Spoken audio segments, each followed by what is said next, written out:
Hello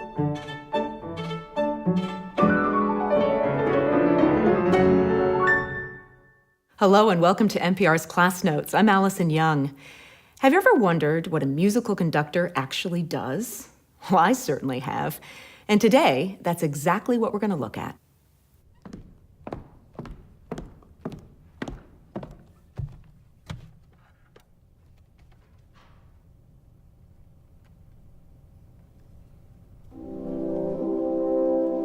This person is called the conductor. The conductor is the person who keeps all the musicians of the orchestra and their different instruments together and on track. But a conductor does much more than that. What do the arm waving and all those other gestures mean? You might even wonder why a conductor is needed in the first place. If the musicians in an orchestra know the music in front of them and are following the score, can't they just perform on their own?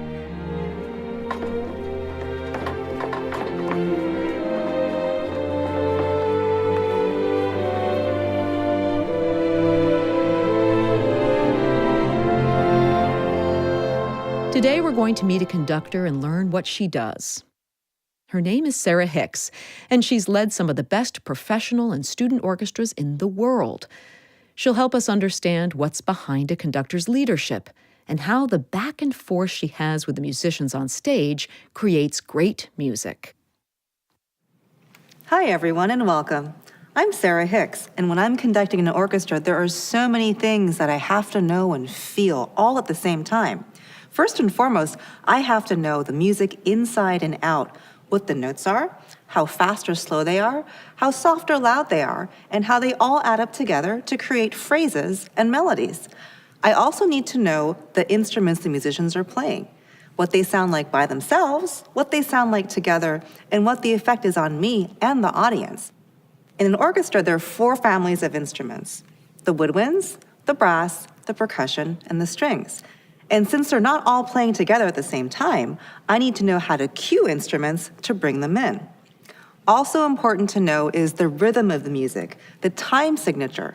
Is it in 2/2? Is it in 3/4? Is it in 4/4? My gestures tell the musicians what to do. And finally, since musicians are spread across the stage, I need to know how to get their attention all at the same time so we can start together, and when the music is ending, how to stop together.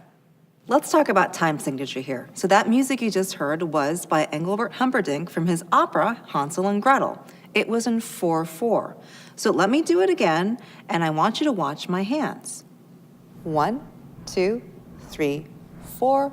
1, 2, 3, 4. You want to try it all together? Yeah. So take your right hand. I'll take my left hand. We're going to start up here. We're going to go down to the left, to the right, up, down, across, across, up. 1, 2, 3, 4. And that's your 4/4 pattern. Let's try one more beat pattern. This time not 4/4, but 3/4. And this is music from the Concerto for Orchestra by the Polish composer Witold Lutoslawski.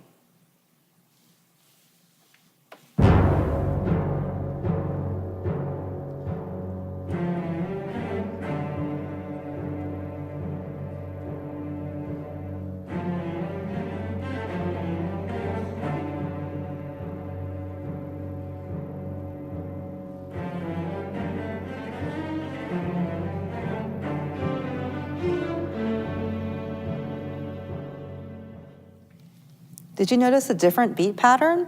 So instead of 4 beats, there are 3 beats, and it looks something like this. 1, 2, 3, 1, 2, 3.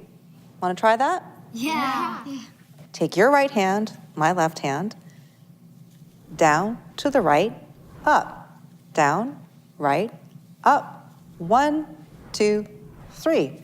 And that's your 3/4 beat. It's fun, isn't it? Yeah. But remember, as a conductor, everyone's eyes are always on you. And the musicians are counting on you to keep the time and to keep them together, and also to help them express what the music's all about. So does anyone have any questions? Yes, Gabby? How does the conductor show the orchestra when to play loud or soft? 2 ways. I can make them play loud, by making my gestures bigger, and soft by making my gestures smaller. Or I can raise my arm or lower my arm.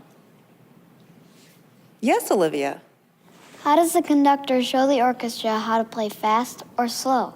Well, I show them with the speed of my beat. I can start at one tempo, and then I can speed up my beat to make them faster, or slow down my beat to make them slower, and they'll follow me. Henry? How do you let musicians know when to start playing? I usually give them a cue, sometimes with my hand, sometimes with my finger, and sometimes if I know they're going to be too loud, with my whole hand like this. Sala? Who's your favorite composer to conduct and why? It changes every day. Sometimes it's Mozart because I love his precision. Sometimes it's Mahler because he's so emotional. And sometimes it's Leonard Bernstein because he's bubbly and boisterous. Yes, Gabby? What made you decide you wanted to be a conductor? Well, I was a concert pianist when I was in my teenage years. I hurt my hands and so couldn't play the piano, but my dad told me you can still hold a stick. And so I started conducting when I was 17. So now you know the conductor is not just some funny or unnecessary person waving their arms around. They're actually the leader. They guide the musicians to play together and make the best music they can.